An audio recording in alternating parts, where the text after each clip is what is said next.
I'd like to welcome everybody out to the April 4th, 2022 meeting. We'll be going into closed session pursuant to 143-318-11A3 to consult with the town attorney in order to preserve the attorney-client privilege between the attorney and the counsel, which privilege is hereby acknowledged pursuant to 143-318-11A5 to establish or instruct the public body staff concerning the position to be taken on behalf of the public body in negotiating the price of a proposed contract for the acquisition of real property by purchase, and also pursuant to 143-318-11A6 regarding a personnel matter. Do I have a motion to go into closed session? So moved. Do I have a second? Second. Any discussion? All in favor? Aye. Aye.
I'd like to welcome everybody back as we come out of closed session. Welcome to the regular meeting for the April the 4th, 2022. We'll all stand for the Pledge of Allegiance. I pledge allegiance to the flag of the United States of America and to the republic for which it stands, one nation, under God, indivisible, with liberty and justice for all. Does any member of council have a conflict of interest or the appearance of a conflict of interest with regards to any item on the agenda?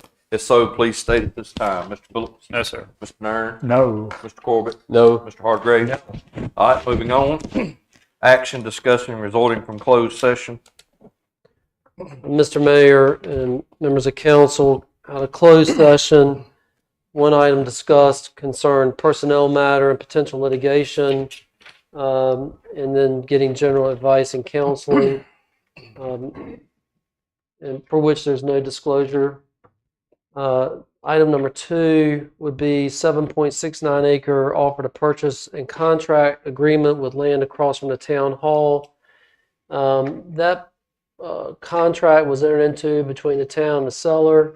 As part of the due diligence process, the town engaged a title real estate closing attorney, Doug Baxley, who we've used before, to review the title.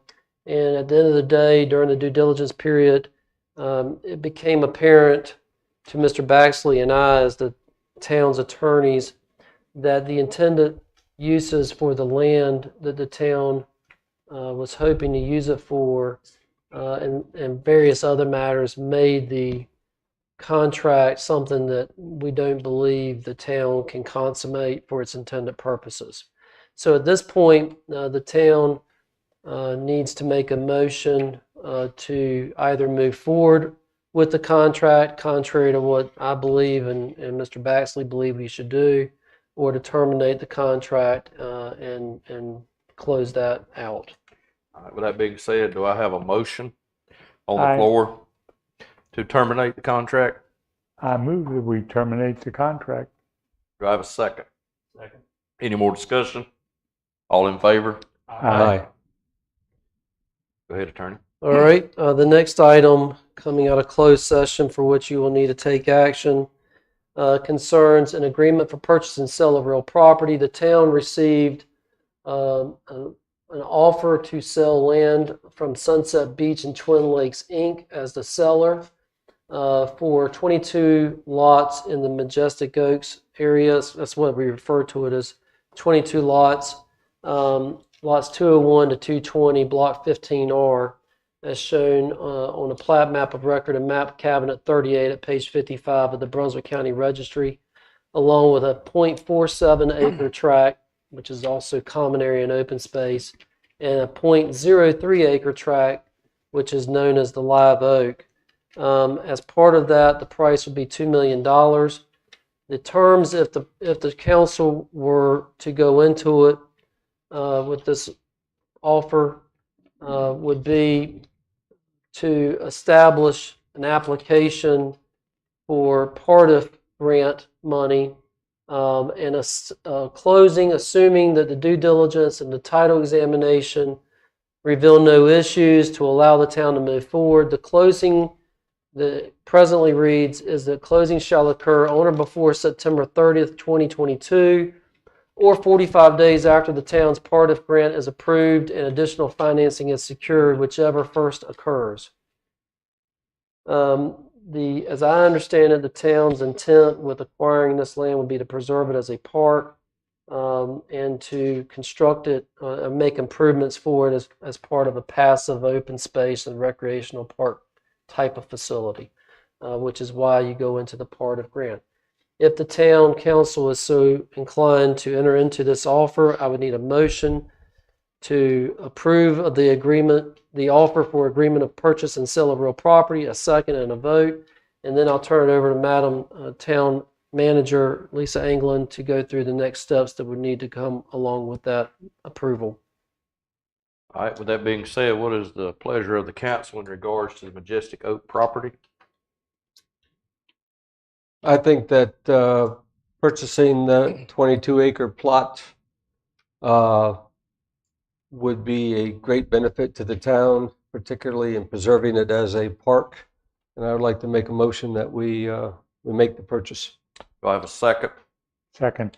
Any more discussion? I'd just like to say that I agree with Mr. Corbett. I think it's good for the town. So, All right. I agree. I agree with that also. I also agree. It's, the town is getting a great deal on that land. You imagine what 22 houses would do there. So, So if there's no further section, all in favor? aye. Aye. All right, moving on. Go ahead, Attorney. I'm going to turn it over to Ms. England for the other steps necessary. And what I'm going to do is pass this down to you, Mayor, for you to sign, I believe. Make sure of this.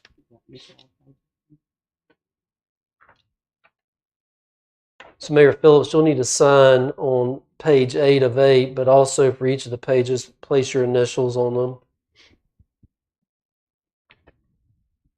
Go ahead, Lisa. In order to move forward with the part of grant application, I have 2 task orders from McGill that I would need you to authorize.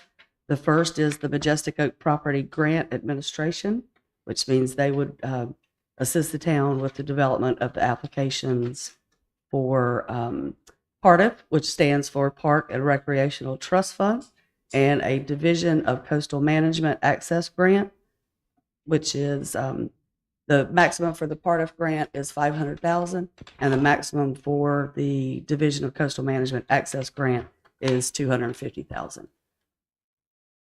The second is Task Order 11, which develops same from McGill to develop a comprehensive parks and recreation master plan, which goes along with any other applications that we would put into play would get us points, high points on the applications, and it would put a plan in action that the council is looking for development of parks and recreation areas.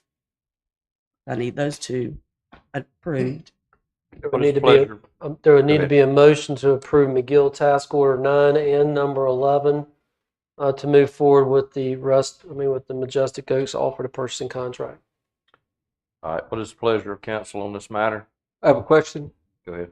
Why are we using McGill? We have a contract with them, a master service agreement for them to provide engineering services. And to they have the town. qualifications to do the work for the PARTIF grant and to do the master plan for a park, Yes, sir. and it exceeds what we could do reasonably within our town staff. Yes, sir. Specifically, capabilities. the person that I will be working with for these 2 task orders is retired from the PARTIF system. And the task orders under your motion would be to authorize Ms. England to execute both of those task orders on behalf of the town. What's the pleasure of council on these matters? I'd like to make a motion that we approve Ms. Anglin to authorize task order number 9 and number 11 on behalf of the town. Do I have a second? I'll second that. Any discussion? All in favor? Aye. Aye. All right, moving on. Go ahead, Attorney. And then the last thing that I need you all to approve is actually the first step of the PARTIF application, which is the adoption of the 21-22 basic facts and assurances, which names who the officials are that will be processing this application. Tara Nichols as the grant administrator, me as the manager, Mayor Shannon Phillips as the elected official. We are requesting $500,000 in PARTIF funds, local government's match of $1.5 million, and a total cost for the project of $2 million. This would be executed by Mayor Phillips if it's the pleasure of council to proceed. What is the pleasure of council? I make a motion, we proceed. All right, do I have a With the North Carolina Parks and Recreation Trust Fund PARTIF application. Yes. do I have a second? Second. Any discussion? All in favor? Aye. All right, moving on. And lastly, Tara and I had a conference call with the local government commission, which is where we have to start with if we're financing property. and she can give you an overview of that, or if you just want to proceed with the grants, and we'll talk about the financing later. Go ahead. A quick overview would be good. Okay. Well, I don't have it in front of me because I know I was going to do that. With the LGC, there is a process that you have to go through. There'll be a packet that we'll do up front. We discussed multiple options with them. The best option was to go ahead and finance the 1.5. If we were not approved for the Part F, then the 500,000 would be our cost. But I mean, we're starting in that process now to get a good idea of where we would stand with that. The LGC process can take a few months to go through, but we have until the end of September. So we would start with a letter to legislation, letting them know what our intention is. And then they actually help us and walk through the whole process. There is a small fee of around, I think it's $1,200 for the application, but you can't get the funding without it. So there's that fee. And it goes to their committee for their approval. But the good thing here is that we have a strong fund balance and we've had a clean audit for as long as I've been here. So that's all things that they take into consideration, and they assured us we would have no issues getting approved for the financing. Is there something in this process that validates that we are paying a good, fair price for the property that we're buying? They require an appraisal. So, I mean, that is part of if we were way off base, they're not going to approve the financing. Yeah. My own personal estimate of those properties, that we're paying at least half, probably less than that, of what the market would handle at this time. So Yeah. it's a good deal for us. It's all of that will be taken into consideration. The application packet is probably about that thick. So there's a lot of information that goes into it that they require from us that we go through when we go through the process. Good. Thank you. You're welcome. Questions, Tara? Thank you. Attorney, you want the rest of it, everything else pretty much was no action, but if you want to follow up, finish this up. There was nothing else coming out of closed session for purposes of open session tonight. And it's my understanding that there's nothing further you need from me tonight. And if so, I'd ask to be excused. Yes, sir. You may be excused. Thank you. Have a good night. Thank you, Thank you. Grady. Thank you. Moving on next to our amendment and approval of the draft agenda. Do I have any changes to the agenda? No. No. All right. If not, do I have a motion to accept the agenda as is? So moved. Do I have a second? Second. Any discussion? All in favor? Aye. All right, thank you. Next, general council discussion. Does any member of council have anything? Mr. Phillips? No, sir. Mr. Nairn? No. Mr. Corbett? No. Mr. Hargreaves? I just have a comment regarding a meeting that Mr. Corbett and I attended on March 22nd. It was the second time we went to the Brunswick County Shoreline Protection Consortium meeting. And that is, as I defined before and as I talked about before, is made up of communities in Brunswick County that are along the Atlantic Ocean. The communities that you know that have the beaches and all along in Brunswick County. John and I again went. This is a great forum for communication between towns like our own, where we're able to talk with people about what they're going through. They can hear what we're going through and compare notes on a lot of stuff. And it's an excellent discussion usually ensues. We gave a report on dredging, as far as we're concerned, phase 1 being done, and what we're looking at in phase 2. We heard reports from the other beach communities, everything from beach renourishment to dredging in other communities to Ocean Isles Terminal Groin and what they're going on. I think what struck me during that time, listening to this meeting, was that there's a lot going on in the communities around us. We think of ourselves, we think of the dredging project we have that'll help the boating, help our visitors, help our citizens. All these communities around us too on the ocean are doing the same types of things. So everybody is very active, very involved in these enhancements that will help their community as well as welcoming visitors to the community. So it was really good. The second thing I just want to let you know about is before we reported about windmill farms in the ocean.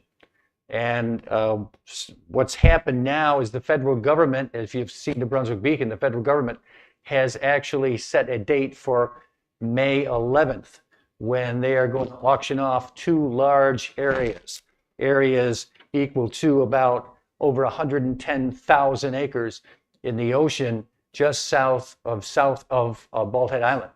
And it's really about 15 to 20 miles, nautical miles south of Bald Head Island. And for us, there's going to be windmills there. We're looking at approximately 129 windmills, and they're going to auction off that property on May 11th. So from us, from Sunset Beach, the distance to those windmills is going to be probably 25 to 30 miles, nautical miles away. We won't probably see those windmills at all. The only people who are really nervous about this right now are the recreational commercial fishermen. They're not sure what that's going to do to their fishing. Is not sure that's what that's going to do to the habitat of fish in the ocean out there. So that's the only question. We'll keep you up to date on that as things go on. But it looks like that area is going to be auctioned off. There will be windmills, and it's all about clean energy, as we hear about over and over again. John, would you want to add? I think you covered it very well. Thank you. Thank you, John. There's nothing further. Moving on to the public comments on agenda items only. Does any member of the public want to speak this time? All right, I don't think so. All right, moving on to the consent agenda. There's somebody raising their hand. Go ahead, sir. Is it? No, this will be on as far as the agenda items. If it's something else at the end, you have to wait to the end for that part. Okay, thank you. Moving on to the consent agenda. March the 7th, 2022, first regular meeting minutes. March 15th, 2022, special meeting minutes. March 21st, 2022, special meeting minutes. Police Department, February 22 report. Public Works Department, February 2022 report. Building Inspections Department, February 2022 report. Fire Department, February 2022 report. Planning Department, February 2022 report. And the Finance Department, February 2022 report. Does any member of council have any questions in regards to any of these things or any changes? No, sir. Mr. Phillips, Mr. Nairn? None. I just have one comment. I would hope that for the April 21st, I think, Earth Day, Environment Day at the park, that the planning department and or ERC will put out some more information to the community to let us know what's going on. Just encourage you to do that. And if I can help, let me know. Mr. Hargraves, you got anything? Yeah, I second that, and John's here, and if we can be of any assistance to you in putting that all together, we certainly would be happy to help you out if we could. That's for sure. All afternoon working on it. Today we got more to do. Okay. Okay. Good. I have nothing further. Do I have a Wait, motion to I accept? just Go ahead. a couple more. Go ahead. Carrie, at number 3 of your report, you talk about 382 permit applications. And you talked about it, and is this putting that new computer system, that new software Yes, package sir. that you had to the test? Yes, sir. How's it working? It's working good. We've had a few little issues on the portal side far as receiving some of the information, but now that we're kind of educating folks on kind of walking them through it, some of the contractors who's not real computer savvy, is certainly starting to pick up and able to submit everything and get it in a full application. So it's working well. That's great. You've got that online just in time, I think, with all this happening around you. We did. We sure did. I'm glad the town was able to go that route with it, because it's certainly going to help us once we get out of the other system and can just stay in the iWork system itself. Things will certainly move along a lot quicker. Mm-hmm. I have a bit of follow-up. First off, we're all very sorry to hear about Eric Williamson and his accident, and wish him a speedy recovery, and just wish him well. With that, how is the department handling his absence and the extremely heavy workload you guys are having? We're doing okay right now. Yes, I'm doing some of the inspections as well. So it is what it is. Wow. But anyway, so you probably see me out a whole lot more. But so we're actually kind of split it up. We're still doing our live remote inspections. That takes some of the burden off us having to drive back and forth to across town to do other inspections. So we can actually be somewhere on another job doing an inspection and also do a live remote for another inspection, maybe on the island. So it's working real well. I do want to just point this out for the record. Eric, we got a report on him today, and he's making good recovery, and he's actually up now a little bit, and he's actually doing some talking. So things are starting to turn around, and his wife asked me to share that with the staff in the town this morning. So Thank you. Kerry, we're thank looking you. for more improvements. Thank you. Thank you, sir. Thanks, Jerry. Is there anything else? Yeah, I have just one comment for the fire chief over here. He sent us, as you know, pictures and of a kitchen fire that took place recently. And I had a community member who lives, you don't have to answer this, there's nothing to answer here. I had a community member who came to me and lives right across the street from where that occurred and said to me, I can't believe the Sunset Beach Fire Department. She said from the minute they called that in to the time the fire trucks arrived, he figured 5 minutes, which he thought was unbelievable. The setup of the firemen, the taking or doing away with the fire, putting the fire out, was probably, it was very quick, he said. He just wanted to accommodate, wanted me to give my best to you guys, to accommodate you guys for just a fantastic, quick job, saved the house, and it was a stove and some smoke damage when it could have been a disaster. So thank you. And that's from a citizen, and we thank you too for that. That's fast. Okay. All right. Do we have anything else? May I have an apology for the comments? This past week, the mayor of Carolina Shores, Mayor Joseph Perzwara, passed away.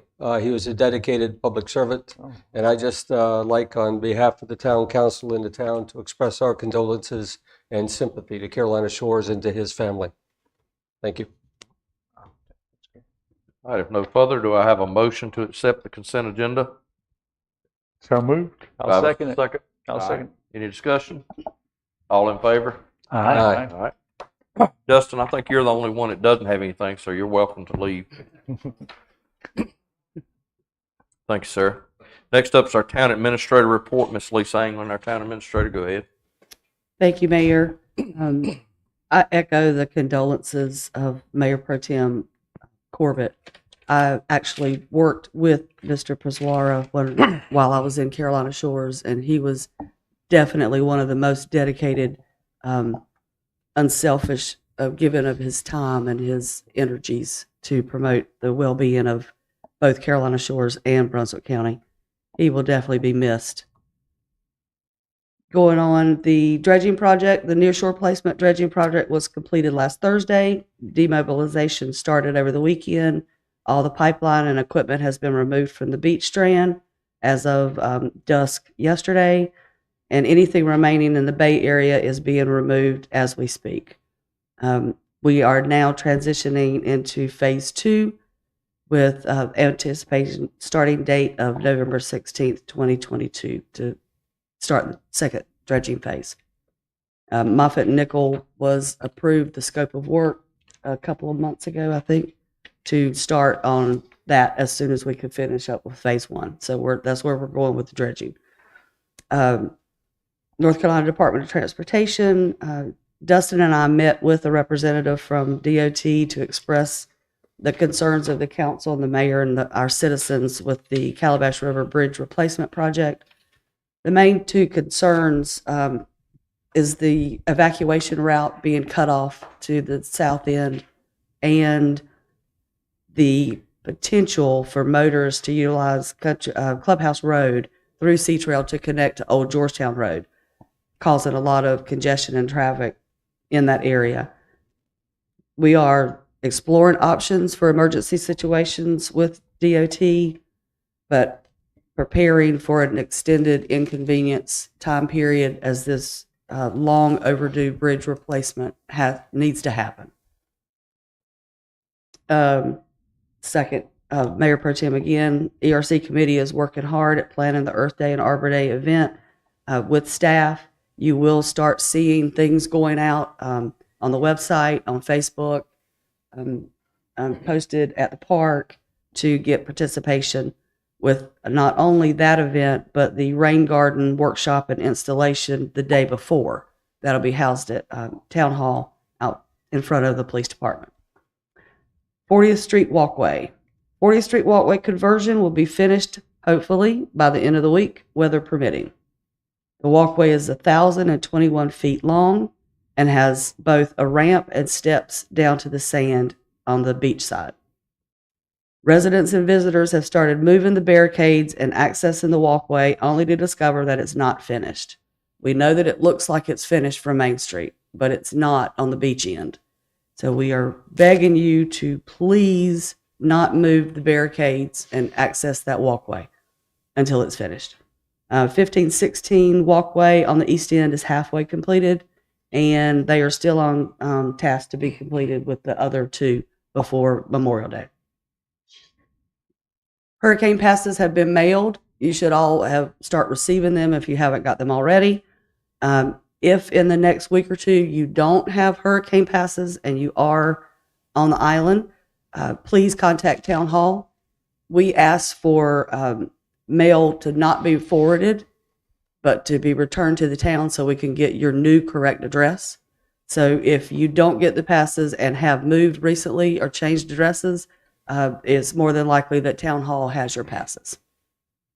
That's all I got. Lisa, I think you should make it clear that the passes are only going to island property owners. Correct. The council did away with the mainland passes a couple of years ago basically because we really can't control all of the entrances coming into town limits on the mainland. We can control the island traffic because we can block the bridge. So only island property owners that are improved property owners on the island get hurricane passes. They get 2 hurricane passes, and we send a letter instructing that if they have a property management company for their homes, that they give them some passes or a pass so that they can get back on the island and look at their stuff. In the time of emergency situations, any contractors that have structures under development on the island, they are awarded a pass as well. And then we supply several to the rental companies that are over there. Does anyone else have anything Thank for you. Lisa? All right. Thank you. If not, moving on to the Planning Board UDO rewrite activity report. Mr. Stardusky. Thank you, Mayor. March 17, 2022, the Planning Board met and reconvened their come through more articles of the UDO rewrite. We come through Article 3, Administrative and Legislative Authority. Article 4, Legislative and Quasi-Judicial Authority, and stopped as we come through Article 5, which is the project review process. We have a meeting coming up Thursday where we will pick back up with Article 6. And that will be... Got any questions? Chad? Nope, no questions. No questions. Nothing. And to add to Chad, the planning board doesn't have any items on this agenda for them to be reviewing, so they will be focusing in on their audit and rewrite, so they will not have a second meeting in April.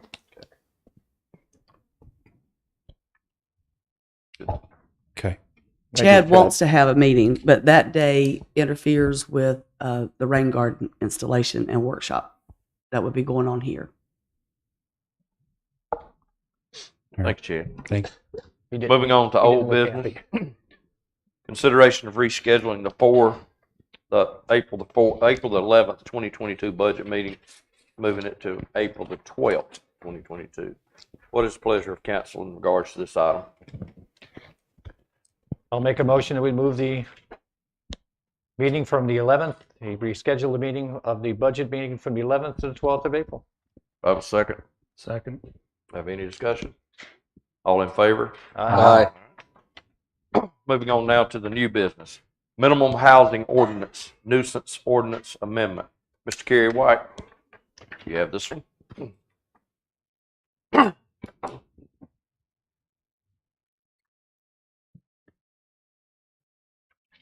As you all know, I think back in 17, the minimum housing was failed to be put back into the municipal code. And we're starting to get some complaints, a little more than usual. Me and the town administrator, we had met last week. Well, we met on several occasions to discuss things that we could potentially go ahead and put in place and try to start eliminating and taking care of some of these dilapidated and deteriorated properties throughout the town, and try to clean up some of these the troubled areas that we have. And we met last week with a in focus gentleman by the name of Mr. John Garganis. We had a good meeting with him to kind of discuss some things that we need to do.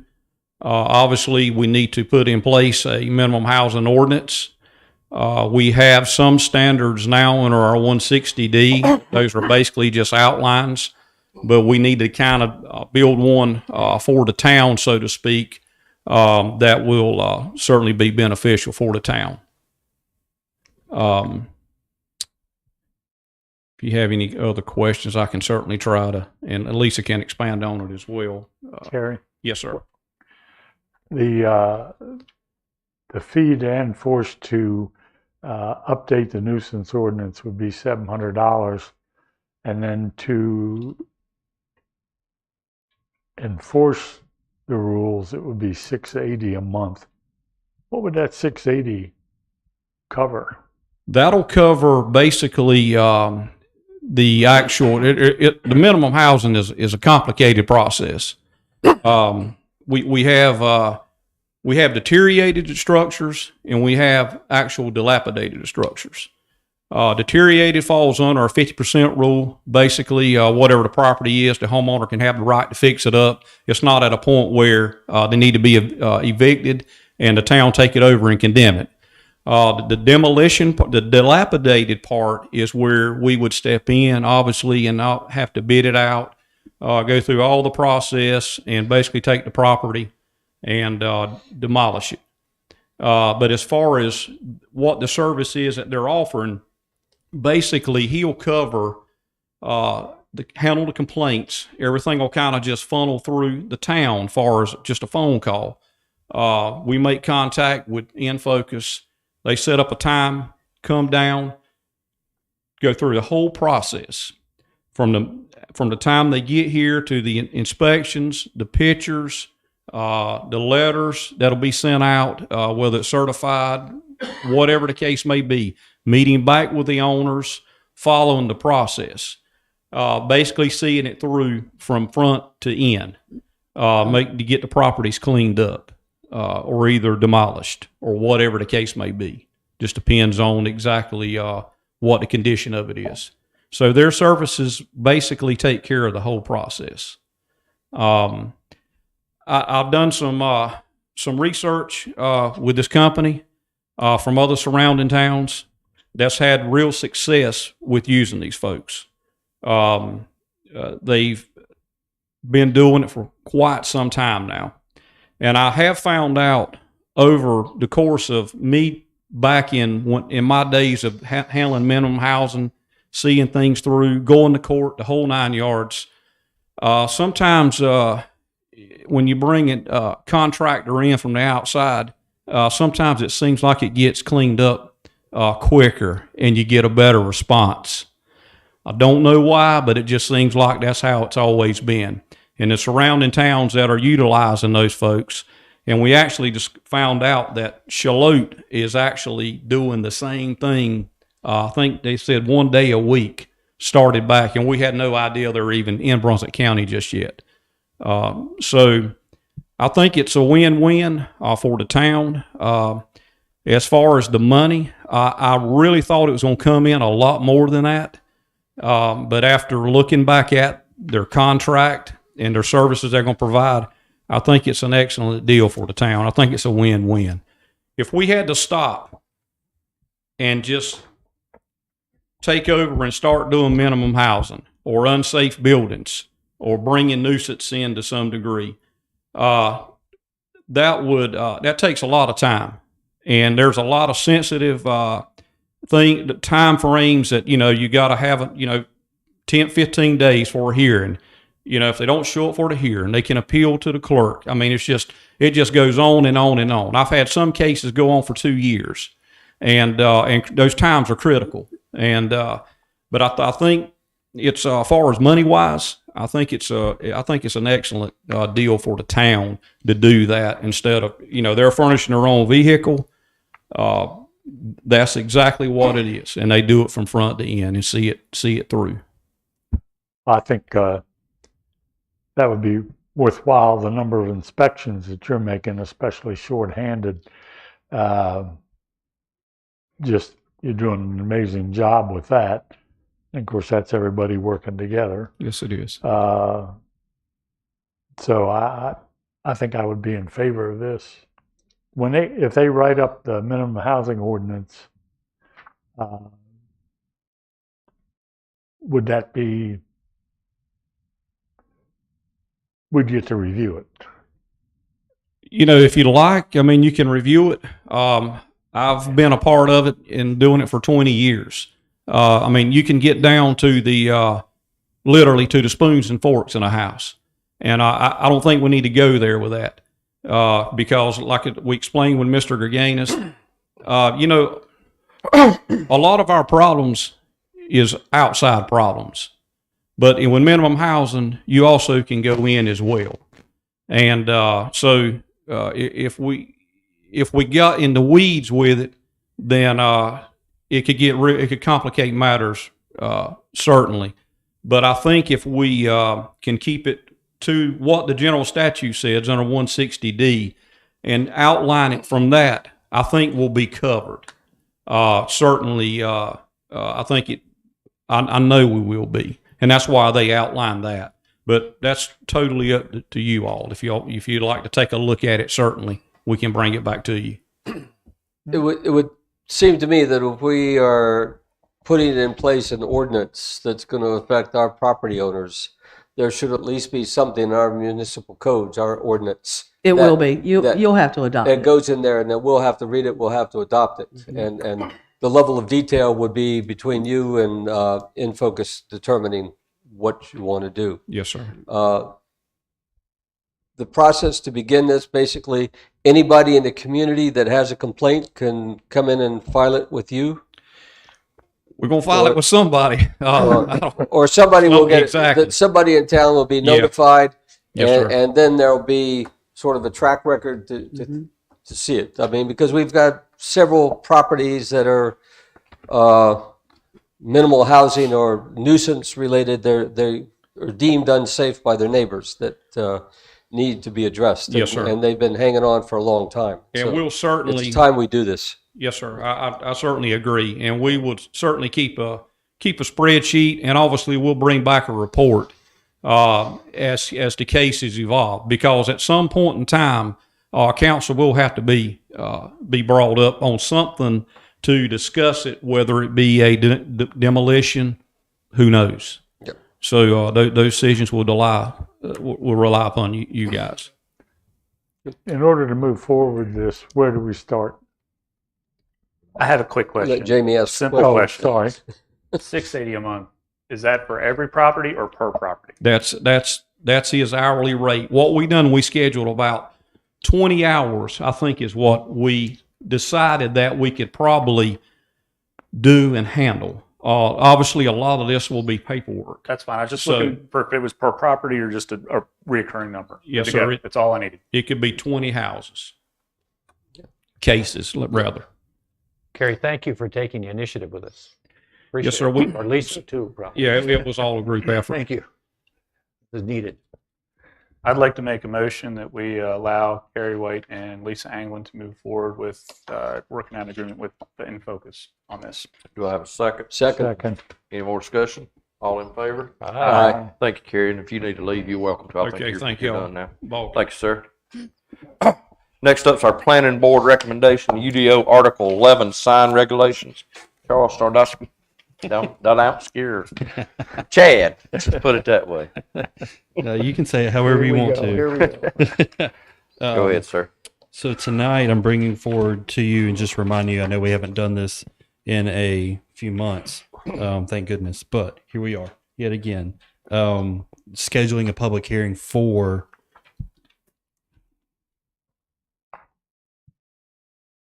May the 2nd, 2022 for a text amendment change, addressing articles 11 sign regulations, section 11.8 residential zoning district sign regulations, section 11.3 signs exempt from permitting requirements, and appendix A definitions.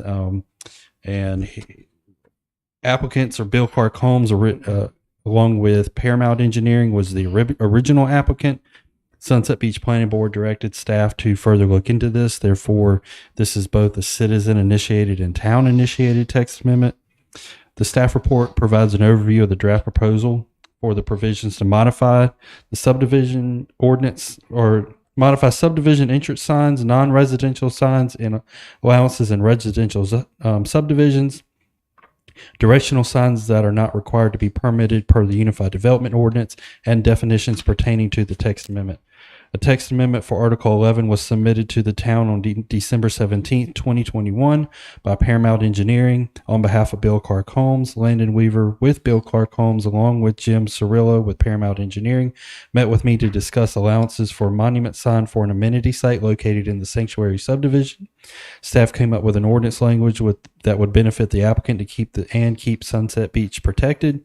The Planning Board met on January 6, 2022. To hear this text amendment, the board made a decision to re-advise staff to look at Article 11 as a whole and to address and clean up some other issues that the board found that needed to be addressed.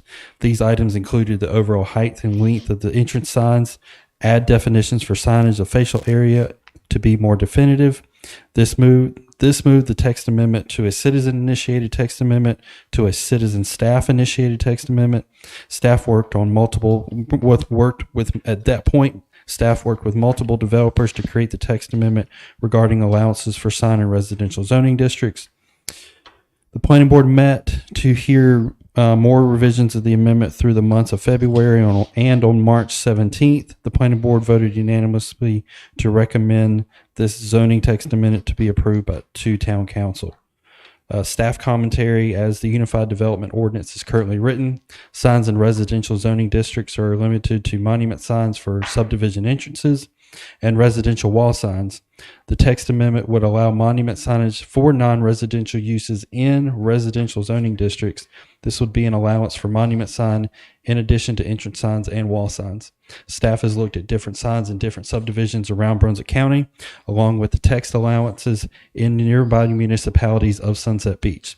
So the proposal would be in section 11.8 residential zoning district sign regulations, section 11.8A, up to 2 monument signs per major subdivision entrance may be utilized, provided that each sign does not exceed 64 square feet in face area. Each sign may not exceed 20 feet in overall length, 8 feet in overall height. We will strike through landscaping. Only shrubs and other ground covered shall be planted 32 inches less apart on centers. We thought that was a little excessive, so we do have where landscaping will still be required to be around the sign. We're adding lighting language as A2. B will stay the same. I'm adding C as a whole new section. Non-residential uses in zoning in non-residential uses in residential zoning districts.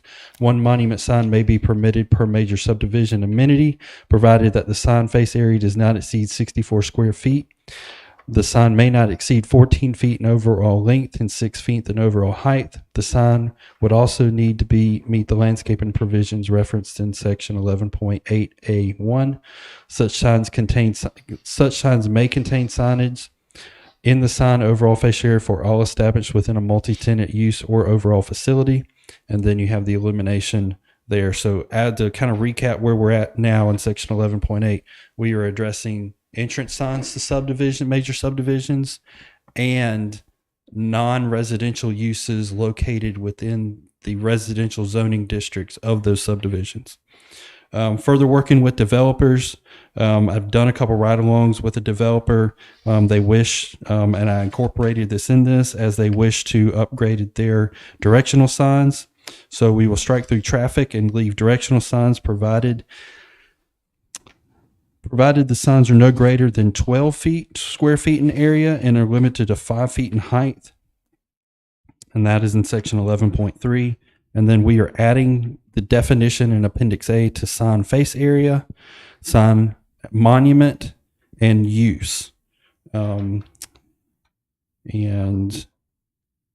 I want to, before I open it up with questions, I wanted to take a minute to pass out some examples. Mr. Corbett emailed me earlier today, and if you don't mind, I'd like to share 2 questions that were in that and address them. So the first question was, do you have any photos, visual aids that can help the council put into perspective and visualize what the signs and new sign ordinance would look like? So the entrance signs, if you look at what C-Trail has now, that's probably the closest thing of what the entrance signs could look like, with the 20-foot overall length and the 20 feet in overall length and 8 feet in height.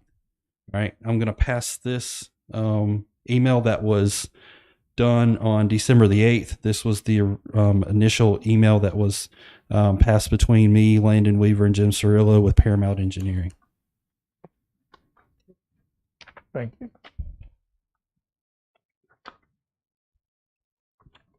Okay, thank you, sir.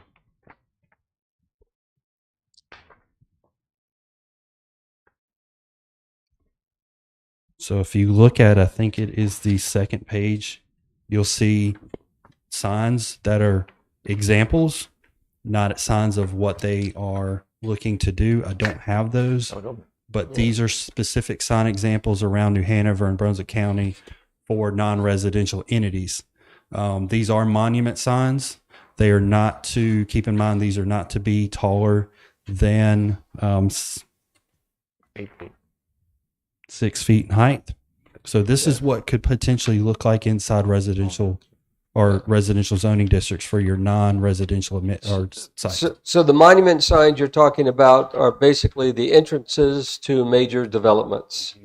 Okay, and so specifically for the sanctuary, they're talking about how big a sign they could put up there. So they want to do an Yeah. entrance sign, which is allowed now, Yeah. but we're the planning board along with staff work to make that, enhance it, make it bigger. Okay. All right. So that's part A.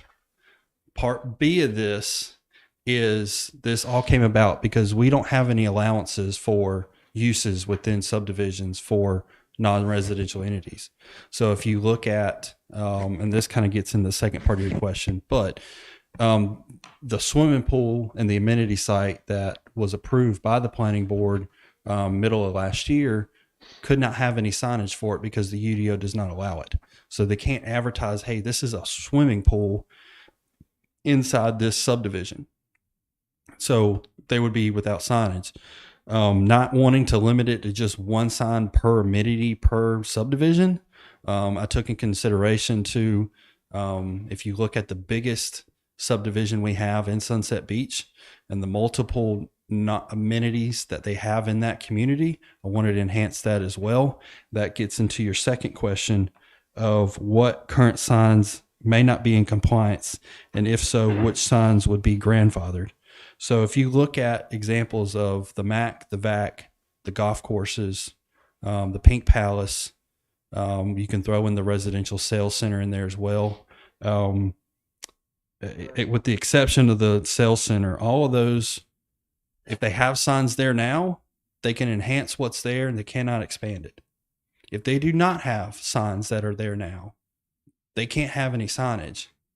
So They can't have any signage, or they have to follow our new UDO, our new code. So if as the UDO is written right now, Yeah. if a business inside a residential zoning district could not advertise, could not have a sign because the UDO does not allow it currently.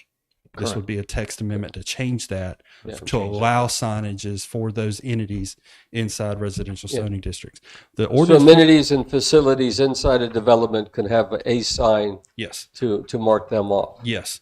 And the way the UDO is set up currently right now, you have signs allowed for residential zoning districts, and then you have signs allowed for non-residential zoning districts. Right now, the non-residential zoning districts incorporate signs such as monument signs, wall signs, freestanding signs, and stuff like that. I've worked very closely with the planning board to make sure we keep this in harmony with residential areas and not make it look like Market Street in Wilmington as you drive through Sea Trail, Sanctuary, H&H, Sandpiper, Oyster Bay, to name a few. And you've consulted with both the developers and the property owner associations I have. and gotten their inputs into these things? I have. Good, thank you. And that's where a lot of these changes took into place. So, for example, Sea Trail is looking to enhance their directional signage. It's out of date. I've rode around with 2 of their employees to, hey, what can we do to, and again, it goes back to if they have signages there now, which there are some, but they're limited to square footage and height. So working with this and then allowing, because we don't have many, a lot of other towns may have a lot. We don't have many, and it would allow places or our few in Sunset Beach to have some signage or be able to rework their signage to where it might be brought into date and a little bit more appealing for each neighborhood. Good. Thank you. Nothing else? What is the council's pleasure here? Do you want to return this proposed amendment to the planning board for future review or further review, or do you want to schedule a public hearing for the May 2nd, 2022 at 7 p.m. meeting? I'll make a motion that we move to schedule a hearing on May 2nd. Second. All right, do I have any more discussion? All in favor? Aye. Thank you, Chad. Thanks, Get the Chad. next one too, so don't go nowhere. Moving on next, consideration of the increasing the ERC membership. Chad, this is I mean, if you want to introduce me and say my name again, that'd be Charles Dunsky. so. Miss Anglin, our town administrator, and has been working pretty closely with John Farrell and having conversations of extending the current ERC committee to 5 members, or from 5 members currently as it is now to 7. And I have Mr. Farrell here tonight. If you have any questions for him, I'll try to put him on the spot as much as I can. The Environmental Resource Committee rules and responsibilities were adopted in December 2019 and are attached for council review. Currently, the ERC has 5 members. Staff is requesting council to consider increasing the membership to 7. ERC Chairman Farrell has provided the following information to support the request. Within the past year, the ERC has changed from focused individual member activities to subcommittees of 2 or more members working together. The subcommittees do research and reporting the topics to the full ERC, who review, report, change it as appropriate, and decide what action the full committee approves. Subcommittees have proven to be more productive at energizing member participation.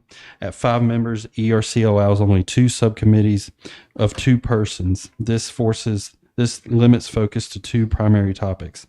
As 7-member ERC, this would allow for 3 subcommittees and 2 persons to be allowed at the 7th person to work with each of the subcommittees and explains focus on 3 topics. So one of the things that we're doing right now, and I can plug the Earth Day Arbor Day into this as well, there is an event created for Facebook. If you will search on Facebook Earth Day Arbor Day, you will see an event created for that with a description. You can start sharing that to your platforms and profiles as we are right now. I am working on getting additional advertisement out as well. But with that being said, Mr. Farrell and Mr. Back sat in a meeting of the room adjacent to y'all today for an hour, realizing that there's a 3rd member of this committee that's really kind of been working with Rich. and John, but not Rich and John at the same time. And that's really kind of, when it comes to communicative ideas, it really becomes a burden because you can't have 3 people sitting in a room, because at that point you would have a quorum because of the 5. So John Farrell came to our town administrator and asked her, hey, what would it look like to expand it to 7? And here we are asking for your approval and thoughts on expanding it to 7. I think Mr. Farrell is here if you have any questions for him. Miss Anglin is here if you have any questions for her, and I'm certainly here as well. What's your pleasure? Go ahead, Jim. I don't see any reason why we can't increase the number. I think we should do it. My concern is we've often had a hard time keeping these positions filled, and we spend a lot of time doing interviews repeatedly for these positions. And are we just going to end up with a situation where we have 2 empty spots that require 3 empty spots that we're constantly having to re-interview for? That's one of my concerns with this. Go ahead. I've been closely involved with the ERC since the first iteration of it, the ending of the first iteration of it, the negotiation of the guidelines to come through for the rules and responsibilities under place now. And I commend the ERC for the work that they're doing, because they're staying in line with the guidance that we have. They work for the town and for the council, and under the authorities that we sort of give them to work with that. And they're working very hard to do so. I think the energy they put into it, the effort they are making to try to address the range of issues provides justification for adding the 2 other people to enable them to work in subcommittees and make more progress. And so I support that idea.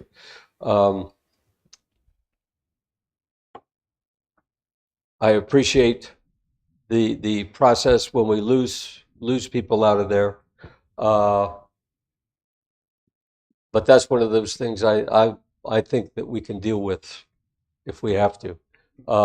And I'd like to give John the opportunity to go ahead and keep charging forward as he's doing with the 2 people. I totally agree with that. If you look at the last bullet down there, and I think what John's getting at, I think this is something I would be getting at, is you add 2 more people, you could do 3 small 2-member committees, and that chairman can move from committee to committee to committee to make sure things are going correctly, know how things should go, follow the rules the town council set up, and dealing with the things they need to deal with and the initiatives they want to deal with. So I think it's a interesting, innovative idea that I would like to give them a chance to work, and I'd like to see John's another 6 months or 5 months, see what John has to say about it. I think it's going to work great. Yeah, again, I'll echo, exactly what I just saw it firsthand 4 hours ago. When you have, John initially not on the Earth Day Arbor Day committee to work on this event, it was Steve and Rich, because Steve was out of town for a couple months visiting family. John stepped up and worked with Rich to help him get to where we are with the event, along with Steve. But because of John and Rich done so much work to get to where we're at, unfortunately, we have to leave Steve out of these meetings, who's been just as important to this process as anybody. And it becomes a communication breakdown of emails, and up at the top, please don't hit reply all. And it puts me at a pivot point to where I have to answer one person and direct it all out, the answer out to everybody, where the person that needs to talk to A and C and E and all this, it becomes a communication nightmare. May I make a motion? I'd just like to make one more comment on this. I understand where you're coming from with that, but this council is fully aware of that, because we deal with that on every issue. Yes, sir. So it's not something that's insurmountable. Yes, sir. Mm-hmm. And I agree with Jamie on the difficulty in finding people and difficulty in interviewing. The interviewing process that this council has to go through is not the best in the world. It's based on open meetings law. So we can only interview 2 people. 2 people can sit in one room and interview. So it's not the greatest situation, but it's what we live with. So Mr. I'd like to Mayor, make a motion. Go ahead. Oh, you got it? I'd like to make a motion that we accept the rules and responsibilities as they now stand and approve increasing the membership of the ERC from 5 to 7 members. Do I have a second? Any more discussion? All in favor? Aye. Aye. Any opposed? Nay. All right. Next up, thank you, Chad.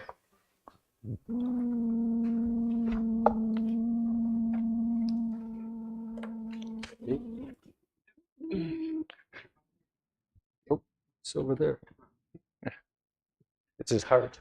Of course it'd be Yeah. you, John. The pacemaker's not working again. Thank you, Mayor. Sorry, Thank no, you, I don't Board. think Thank you, Chad. Yeah. Go Heels. You can go. All right, next up will be Fire Chief Paul Osselmeyer with the ADA allowed devices on the beach strand. Go ahead, sir. All right, I'm stepping in for Chief Claymore tonight since he's on vacation somewhere south of here. The this specific topic's about what devices on the beach strand, as far as powered mobility devices, are allowed.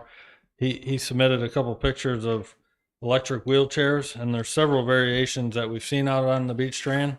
We've always allowed them, and we will continue to allow them as long as they're able to get down the access ramps, and 40th Street will be nice, and that'll be another good thing for folks out that way. So the wheelchairs carrying one person, and some of them are pretty neat if you haven't seen them with the big beach tires, and so it's a good thing, and we're gonna continue to allow those and on the ADA ramps. City Member Council got any questions in regards to these? Just a quick one. Have y'all had any issues with people abusing these, like kids getting on, things like that? No. Yeah, thank you. Okay. And these are all privately owned. We don't own any of these. Is that correct? We don't own any of the Powered ones. The powered electric ones. There's several rental companies in the area. I know one on the island specifically, and several others that I think deliver them to folks that are here on vacation or that need them. I don't know the exact specifics, but there's several out there. Okay. So it will not be a town responsibility or a town liability Correct. to have these. Correct. We don't need any kind of motion on that one. That's just a discussion topic. Okay. All right, if there's no further questions, we'll go on to the next article with me, Mr. Hosselmeyer, the consideration of resolution to NOAA radar location in Shalot. All right, so this is a topic that I think all of you are familiar with. Most of the town residents, visitors alike. It's been a topic on the news. It's been a topic across the municipalities and county government, state, federal government. The radar in Shalot for the National Weather Service is blocked by some growing trees at certain areas, and one of those areas is coming right through Sunset Beach. So we discussed this amongst town staff a little bit and thought a resolution in support of correcting that problem would be good to do. So that's the resolution you have before you tonight. I do know, after talking with some folks at the National Weather Service, that it's about a $5 million project to upgrade that Doppler radar. And essentially it's not very, they can't cut all the trees down. They can't just make it happen. So they're going to have to move it to a different location. And that's somewhere $5 million plus. So the hierarchy through the state and the weather service all the way up to the federal level, they're working on that and trying to plan the funds out and how that's going to happen. But I think it's a good thing for us to be on the record in support of that project as soon as possible.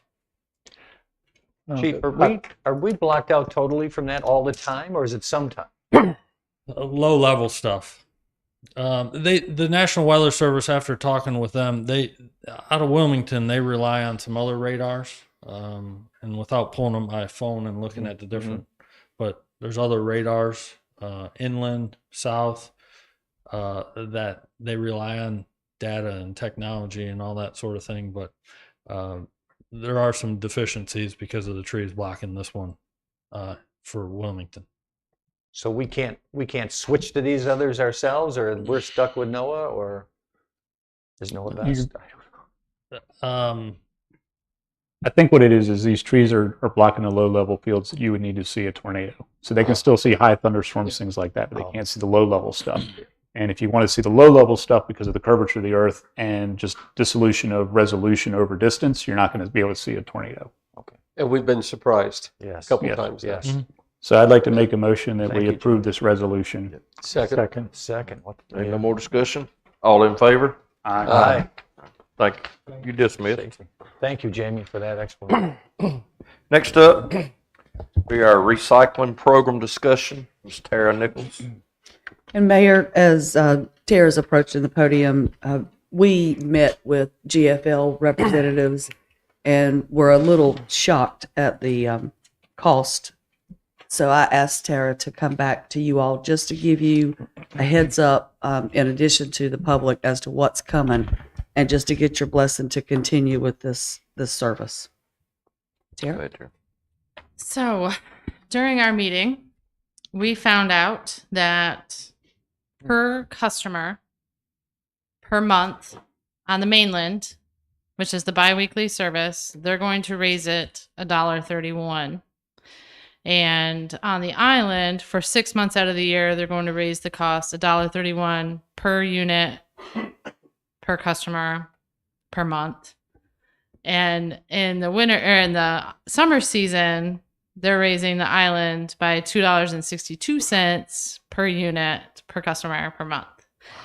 So when I first started with this program, the mainland was $53 a month or $53 a year for recycling. And our costs now, as of July 1, will be $95. So in 4 years, it's doubled in price for recycling.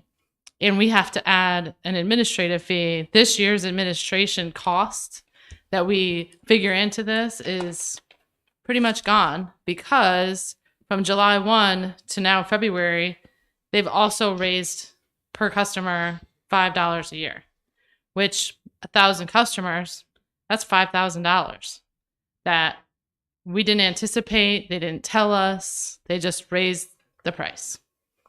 And they can do that. So we put that $10 per customer per year into the fee to try to offset any administration costs. It takes a lot of hours between me and the rest of the finance department to manage this program. And it continues throughout the entire year because we have, as people buy houses, or if they didn't sign up on time and their cart gets picked up, there's a lot of communication, a lot of hours, a lot at the very beginning, and then also throughout the year.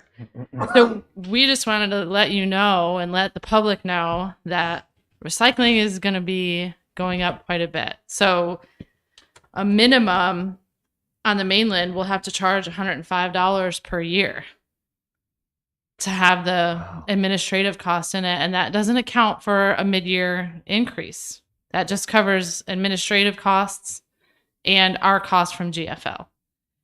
The island will have to be around $140 a year.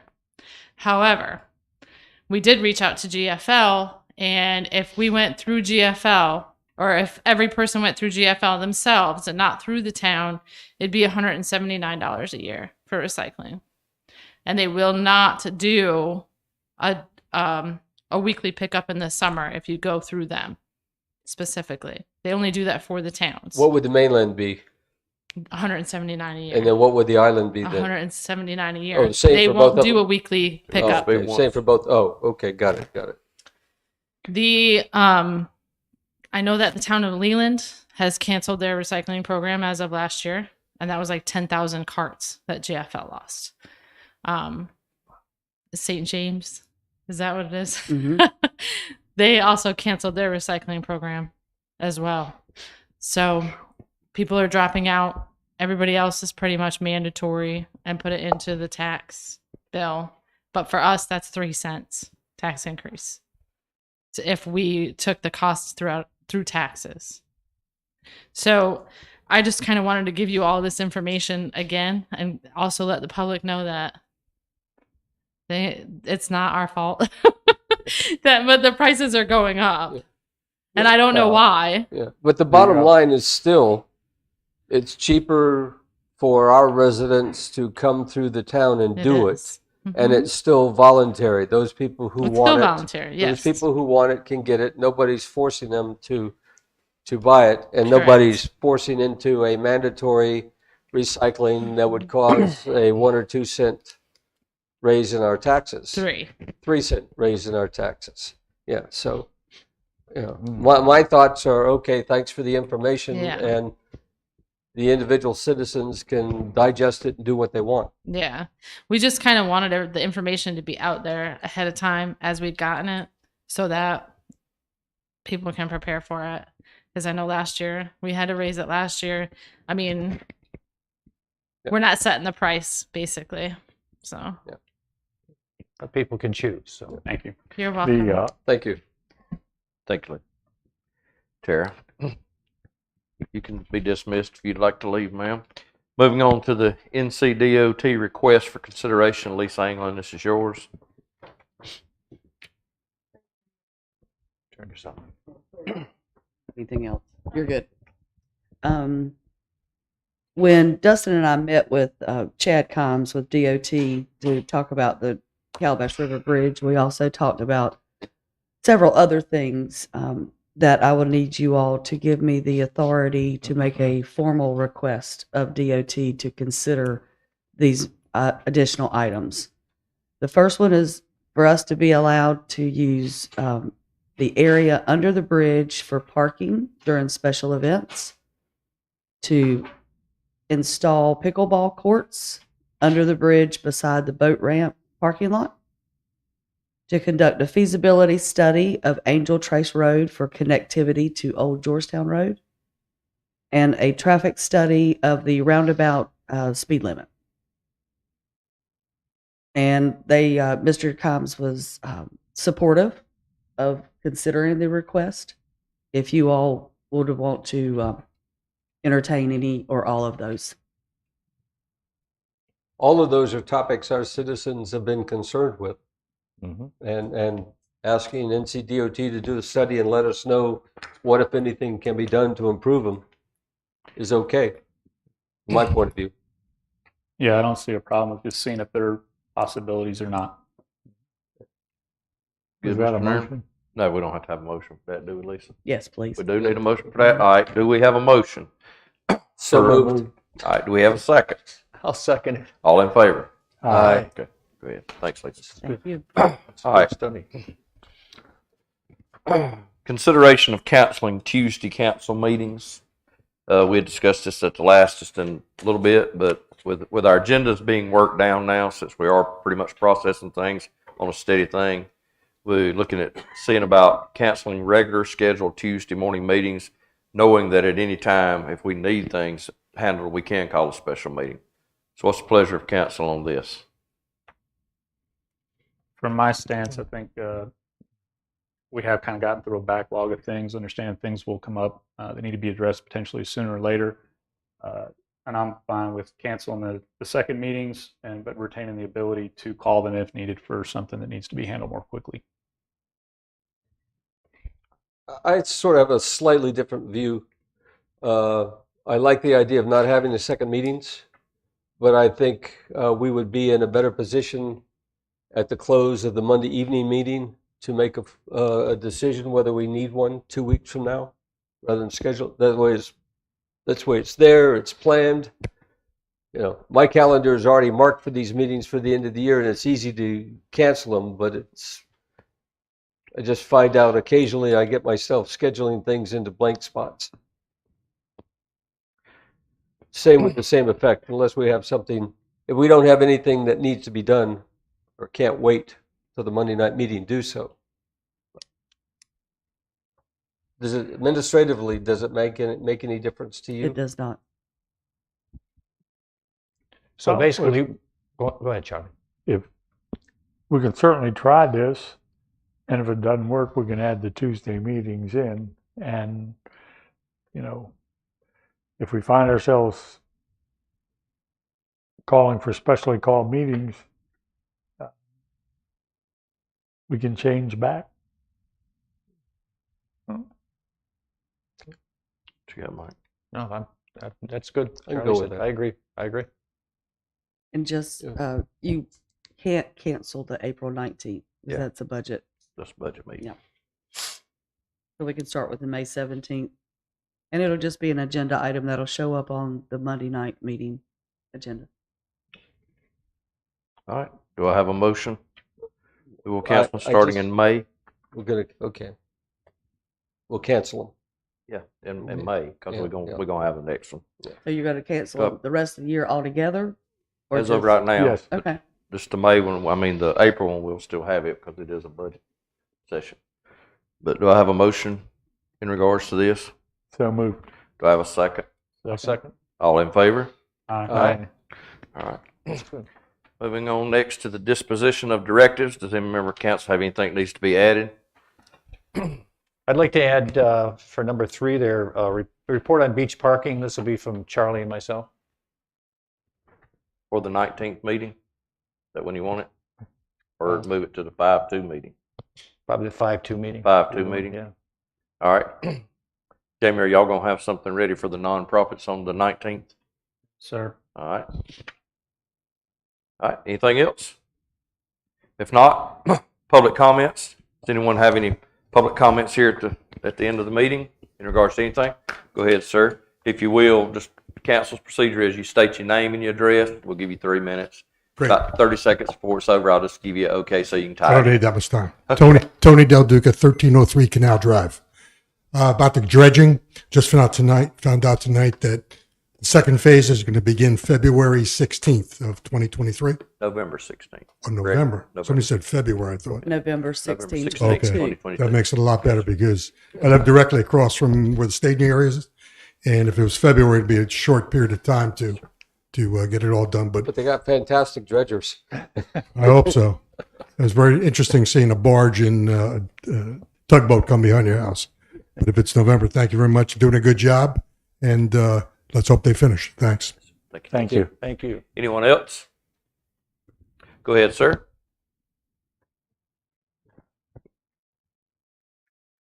Douglas Hargett, 421 37th Street. I have been a resident here for 43 years, grew up here, and for most of that time, I have been disabled. And what I have done during that time to go to the beach, because I love the beach, is I use a golf cart.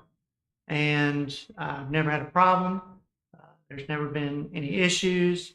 And over the years, I've found out which, golf carts work better, which tires work better. I've become a bit of a pro at it. And so every year I go and I get my permit and, show proof that I am disabled. And I just recently bought a new golf cart. Per the town suggestion, they were afraid I might get stuck, and for the record, I've never been stuck. Even with the old ones, like I said, you become an expert at knowing how to get over the thick sand, and that's what this is all about. Thick sand. It is a wheelchair's kryptonite, and so I got a new cart and I put a new lift kit on it, and I built a shed for it. And I get it registered and inspected every year, just like a car. Spend a bunch of money getting it street legal. And then on January 1, I read that I can't use it. And that was very frustrating to me. So I called Chief Claimer, who I kind of know because I'm coming up here all the time getting my permit renewed. And he's been very helpful. And I asked him why, and he said, initially he said that it had to do with some people maybe taking advantage of the system, which I thought was odd because it's the police who let you on and off the beach. So they know who's coming and going, and even me, when they see my wheelchair with me, they still check to make sure that I have my permit and that I've come up here. And then later it kind of changed from that reason to safety. And I just thought, well, I've been doing this for years and years. I've never had an issue. As far as I know, no one's ever been hurt by a golf cart on the beach.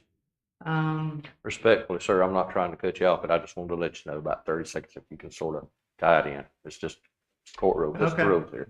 All right. Thank He offered some accommodations. You heard from, I'm going to skip through this. He offered some accommodations. I've looked into those accommodations. They do not work for someone like myself. They're good for older people, and they work for people maybe work if you have a friend or someone with you. But independently, they do not work. And the ADA requires that accommodations be made so that you can do it independently. And so I'm asking the town to rethink this, reconsider, and I'd love to help come up with another solution. I've looked at other beaches. They have solutions that would certainly satisfy me and satisfy people like me. But honestly, the way it was working seemed to be working well. Thank you. Thank you. Thank you. Thank you. Yes, sir. All right. Does anyone else have any comments? All right. If there's no further, do I have a motion to adjourn? So moved. So moved. Do I have a second? Second. All in favor? Aye. Thank you. Thank you.